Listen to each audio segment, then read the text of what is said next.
వేదన తీర్చగా మా తలరాతలు మార్చగా ఈ జలయజ్ఞము సాక్షిగా తలనే వరసరా మహారాజు తాని సమిధల్లి మారి నిలువెల్లా వెలిగెరా భోగాన్ని విడిచి త్యాగాన్ని వలచి తాపసిగా నిలిచెరా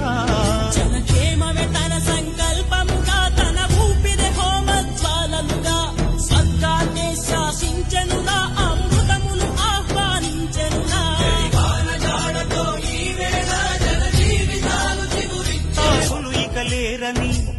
ఆకాశానికి చెప్పని ఈ రక్తాక్షర లేఖని ఇప్పుడే పంపని అన్నం పుణ్యం ఎరగని మా సీమకిరా రమ్మని ఆహ్వానం అందించని మెరిసే చూపుని తొలగింది ముప్పు అని నీలి మప్పు మనసారా నవ్వని